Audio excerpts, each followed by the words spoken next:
I'd like to thank Amrita for starting this journey for all of us. And thanks for Jenny Balfour Paul for keeping us on the journey.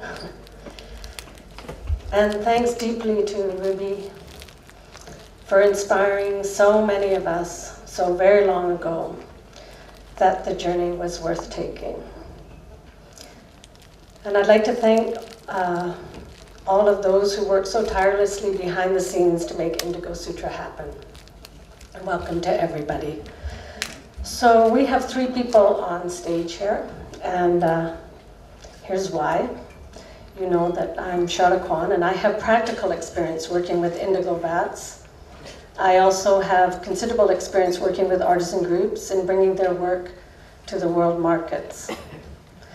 Tim McLaughlin, on my left, has a background in chemistry and philosophy of science and has been working on understanding the complex reactions that take place inside the indigo vat. So this information has proved very useful in identifying good organic substitutes for the ingredients used to build a vat. I've worked with Tim together as co-director of 4 documentary videos and co-author of a recent Thames and Hudson publication on the Banjara embroidery. Pankaj Shah has a background, on my right, has a background in artisan development, and he's taken a keen understanding of the many challenges facing artisans and artisan groups. He is co-founder of Qasab in Kutch and former co-founder of Khmer, also in Kutch. And for over 20 years, Pankaj, along with his wife Meena, who's in the audience, has been a facilitator and artisan liaison for Maiwa Handprints, working with traditional tribal communities in Kutch and Central and South India. The 3 of us have worked together for a very long time. We have committed our lives to working with artisans and natural dye farmers and to understanding their challenges and their desire to reach markets. In addition to running my business, Maiwa, I also teach the use of natural dyes. Through this teaching, I build and maintain natural indigo vats for use by 16 or more students in week-long workshops. I do this twice a year. In addition, I oversee the maintenance of production vats for both cellulose and protein yarns for the Maiwa company. In my opinion, building and maintaining the vats for students is a bit more tricky than for production dyers. Students have not perfected the technique of dyeing. Usually they add too much oxygen while dyeing, and they occasionally collapse a vat through accidentally dyeing a cloth which has not been prepared properly. Reviving vats under these conditions has taught me many skills, and I learned a great deal about how far vats can be pushed and what can be done to keep them alive. In this conference, we would like to focus on indigo, natural indigo, used by artisan dyers and small-scale growers in India. Natural indigo has the potential to become the center of a network of artisan and dye grower relationships. Many regions of India, especially Bengal, have the perfect conditions to grow high-quality Indigofera tinctoria, which, when processed, will yield an exceptionally good portion of indigotin, the active component of indigo dye.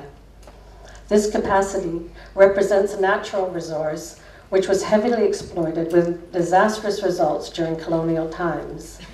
Today, the hope is to encourage a revival of natural indigo growing, extraction, and use to empower small-scale artisan communities.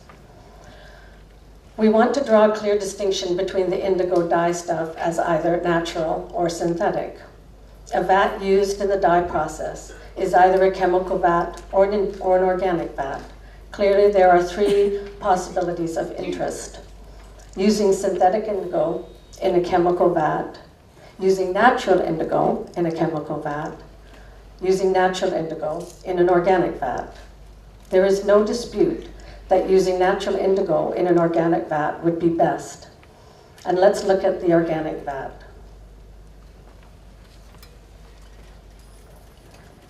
All indigo vats, regardless of how they are made, need 3 things: the indigo dye, a reducing agent, and a base. Let's look at these. The indigo dye contains indigotin, the active component of indigo. Indigotin does not dissolve in water. It behaves like a very fine sand. If we want to dye with it, we need to dissolve it. The reducing agent is what we add to the vat to dissolve the indigotin. But the reducing agent will only be able to work in a basic environment, so we also must add a base. All indigo vats contain these three parts: indigo, a reducing agent, and a base. Indigotin. Indigotin is dissolved into a yellowy-green solution. I'm sure almost everybody here knows what that looks like. Cloth or yarns are placed into that solution. The dissolved indigo, known as leuco-indigo or indigo white, permeates the fibers. When they are taken out, the oxygen in the air turns the indigo back into its blue, insoluble form. The raw ingredients of chemical vats are dangerous, and disposal of the remains of a chemical vat can be a pollution problem. An organic vat can be made by replacing the chemicals with organic matter and selecting an appropriate base. The recommended base is calcium hydroxide, known as calx or lime. When the vat is finished, the calcium hydroxide has been converted to calcium carbonate, which is just chalk. And just a side note, we've also, more traditional artisan techniques created ash water that can also be used by running fresh water through ashes and collecting it.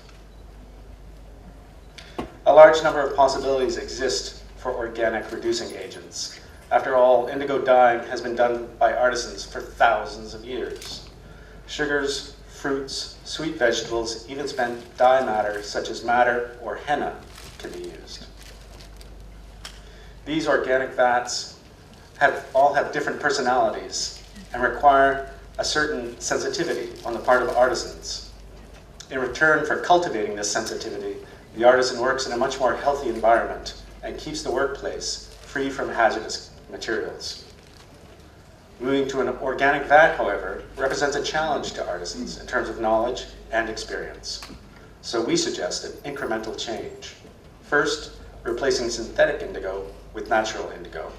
That is, indigo which has been extracted from plants. Second, once this transition is established, replacing the chemical vat with a natural vat, one of the vats that uses sugars or organic matter to accomplish the reduction.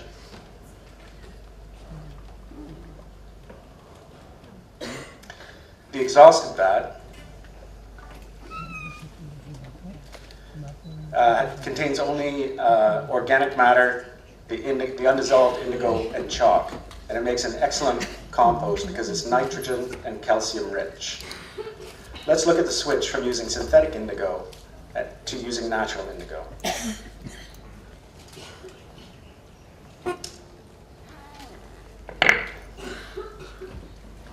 The goal of reviving natural indigo and getting artisans to switch from synthetic to natural indigo presents a number of challenges to both growers and artisans. I purchased natural indigo from Maiwa. Recently, even more recently, I was shocked when artisans told me that there was no natural indigo left. Maiwa had purchased it all. I asked myself, how can this possibly be so? Maiwa doesn't purchase that much indigo. The number of artisans claiming to use natural indigo and the number of large companies which claim to support traditional techniques require a far greater volume of dye stuff than Maiwa could ever use. So I asked myself, how is this possible? It seemed that it could only be possible if artisans or merchants that say they're using natural indigo are not using natural indigo. Either they're being sold synthetic indigo and being told it is natural, or they are receiving a blend of synthetic and natural. We want to present these issues here because this audience represents possibly the most knowledgeable and active indigo community in the world. This conference takes place at the center of what was once the best land to grow indigo in the world. And if these problems are solvable, this is the place and the time to solve them.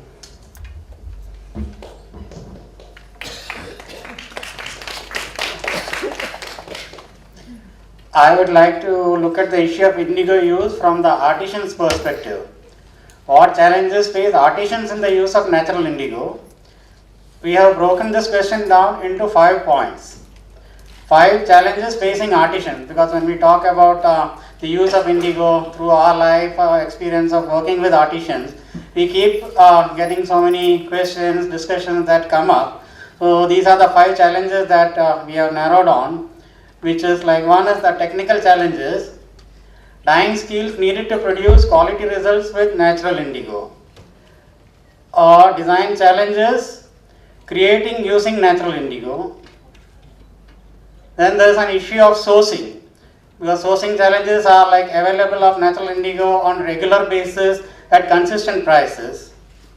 After that comes the challenges of costing, selling prices for the natural indigo products, because there are a lot of indigo products available in the market. So when it comes to really cost and price a natural indigo product, there are many challenges that have been involved.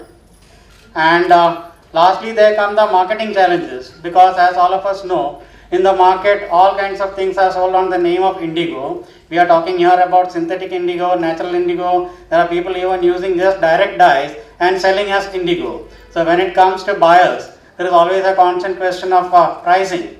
Why is it so high? So these kind of challenges are there, which we will be discussing later also. This competition is somewhere setting back artisans from not making the real switch and going strongly for natural indigo. So let's explore them. First, the technical challenges. What kind of dyeing skills are needed to produce quality results with natural indigo? This is something that artisans are very little bit hesitant or scared about, that we don't have the right skills to produce quality results. But Charlotte will explain how this can be overcome.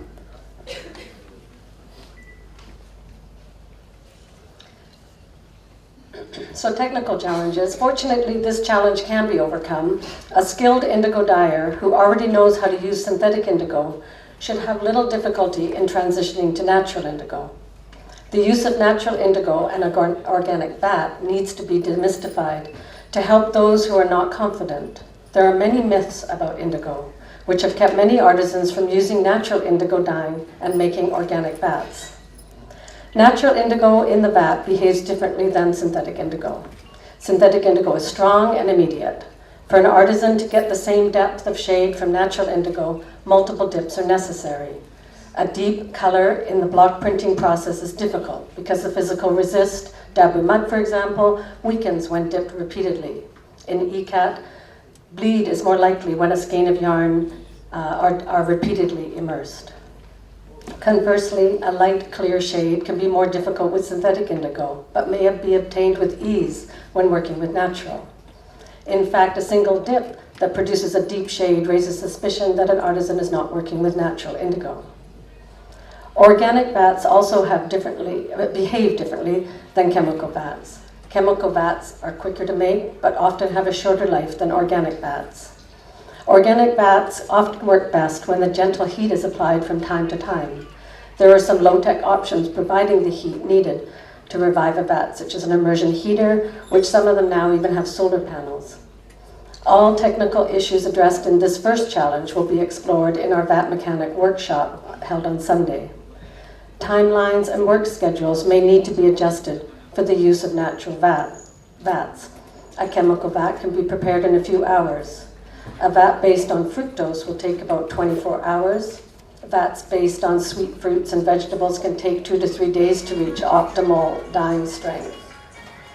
Fermentation vats can take a week or longer to establish themselves based on size and process. If work falls off or there is a downtime in the studio, craftspeople need to know how to put a vat to sleep and wake it up. That is, how to maintain vats during dormant times. Natural vats need to be adjusted to meet different craft methods. Techniques such as ajrak, dabu, kalamkari, bandhani, shibori, solid fabric dyeing, yarn dyeing, etc. all bring their own requirements. However, the synthetic indigo with the chemical vat has de-skilled artisans, and it is a myth that it is very, very difficult to learn the process of working with natural indigo. As Tim mentioned, we highly recommend that artisans first learn to work with natural indigo rather than synthetic indigo using a chemical or hydrous vat. Then get confident with that. Then work alongside these vats with small vats made with natural indigo and various organic agents. Explore what is cheaply and easily available in your local area to reduce an organic vat, and work slowly to build up larger and larger vats. The second challenge, design challenge, creating products with natural indigo. It is necessary to educate the public about how indigo behaves on a textile. There is rub-off and wear. The public does not necessarily connect the love of textiles they already know, such as blue jeans, to the behavior of indigo as a dye on a shawl or a jacket. More specifically, it is necessary to design products that take advantage of the unique character of natural indigo. Actually, indigo is in a privileged position. Few dyes or fabrics could lay claim to the wealth of traditions that indigo can. It has been used wherever it grows. It has been used throughout Asia, and through trade it arrived in Europe. Indigo clothing traditions span all classes. Indigo can be used on prestige textiles and on blue-collar textiles. Historic uses are everywhere, and all the traditional techniques that we talked about have all traditionally used natural indigo and an organic vat. Really, it is simply a matter of tapping into these rich traditions in an authentic way. Innovation, modification, and incorporation of traditional cloth into contemporary products is the next logical step.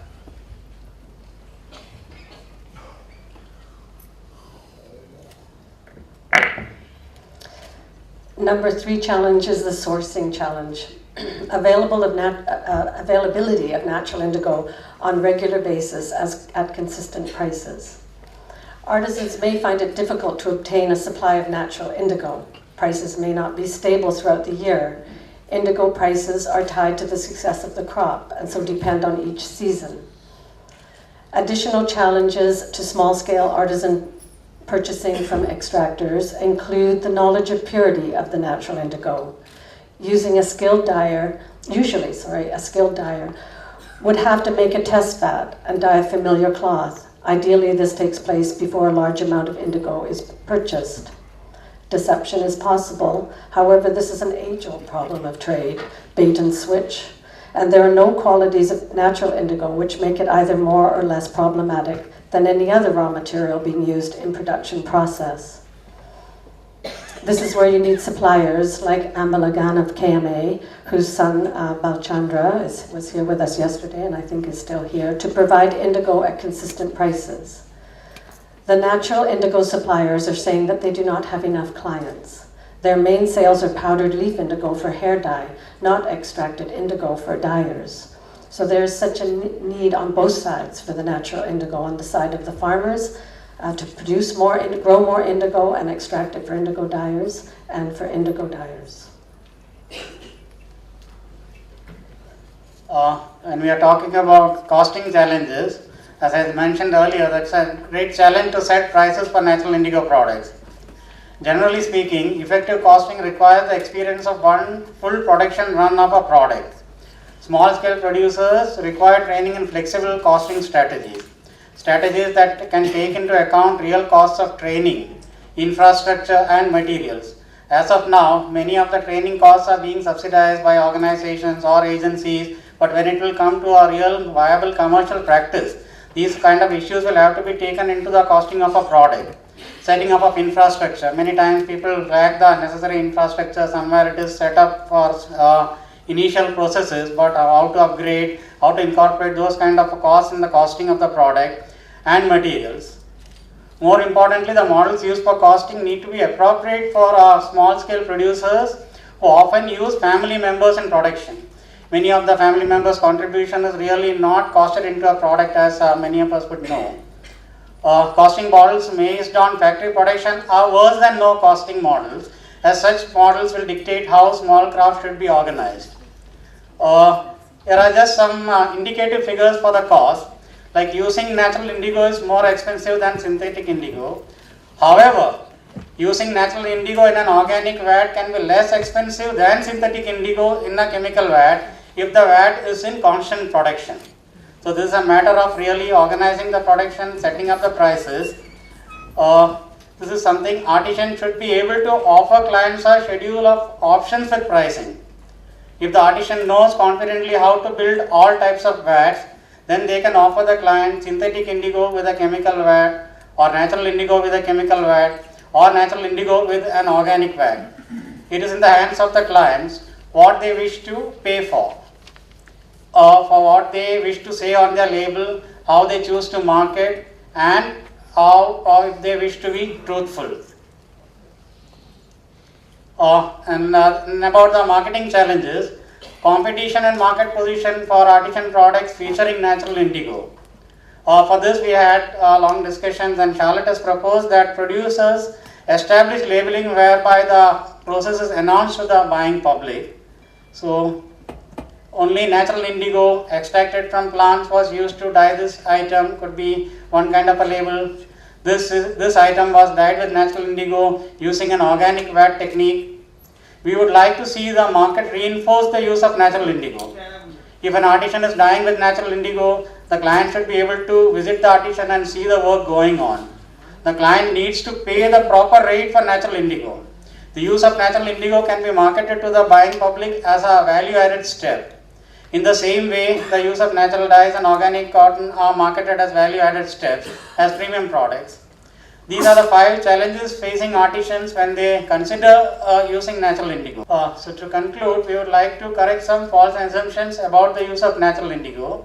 These often come up when we talk to artisans and dyers and ask them why they are using synthetic indigo and not natural indigo. So we'll discuss more on that. Charlotte will talk about it. So some of the objections that we hear constantly, one of them is that natural indigo vat is too difficult to make. Although natural vats can be temperamental, with experience there is no reason that the artisan cannot have the same success with natural vat as they have with the chemical vat. Many chemical vats can be built very quickly, but they are exhausted quickly. A natural indigo vat is like any other artisan process, such as the manufacture of cheese or curd. The manufacture of curd is a fermentation process which has the same sensitivity to temperature, pH, and starting ingredients as a natural indigo vat. In fact, the perfection of technique gained through working with natural organic indigo vats can lead artisans to be able to manage very fine fabrics like pashmina and fine wools and silks that can be weakened and compromised in the synthetic hydrous vat. Objection number 2. Another objection is from production dyers who say our large, deep indigo vats contain up to 1 kilo or 2 kilos or 3.5 kilos of indigo, and it's simply too much of a risk to attempt those with the organic fermentation methods or sugars. Established artisans who are concerned about managing larger vats should begin, obviously, with smaller vats and use these to become familiar with the process. We have had very satisfying experiences working alongside traditional dyers. Often there is an aha moment, an epiphany, when they master the vat. At this stage, they are reluctant to return to the chemical vat. It is an investment to make a large, deep vat, yes, but it is a rewarding investment. Then there is another kind of objection that comes up in discussions, like using items like dates for an indigo vat would take food out of the mouths of artisan families. This is an interesting argument which calls up the ghosts of famine and the troubled history of indigo in Bengal. However, it does not reflect the truth of working with the organic vats. If dates are expensive or needed for food, a variety of other materials can be used. It is never the case people need to go hungry in order to feed an indigo vat. But these are the kind of points that come up in discussions.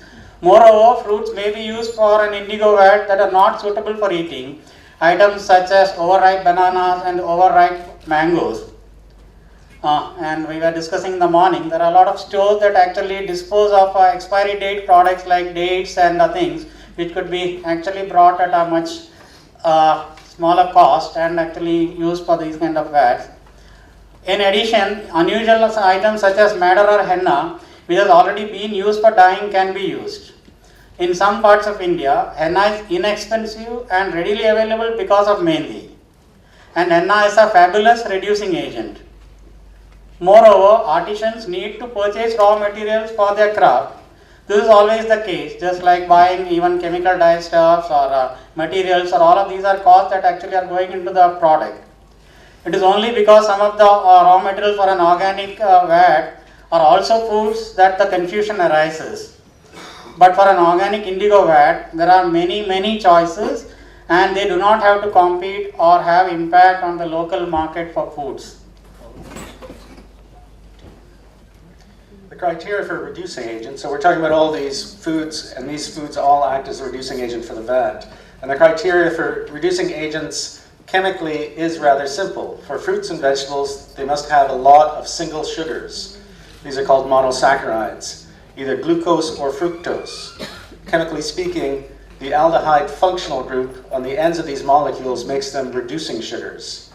The sugar molecules, sucrose, which is our table sugar, is 2 rings held together, and so those aldehyde functional groups are unavailable as reducing agents. So what you may think is a paradox, table sugar will not work as a reducing agent.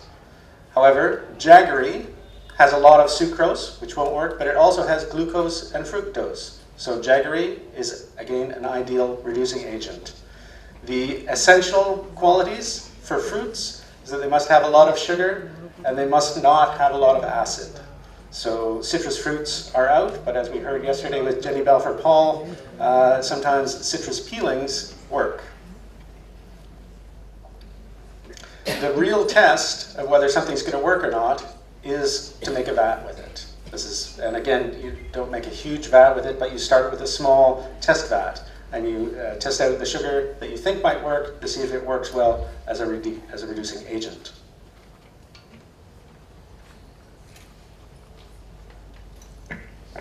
So in conclusion, what Maiwa brings to the table with our participation in Indigo Sutra 2017 is a deep desire to get farmers in India growing natural dyes.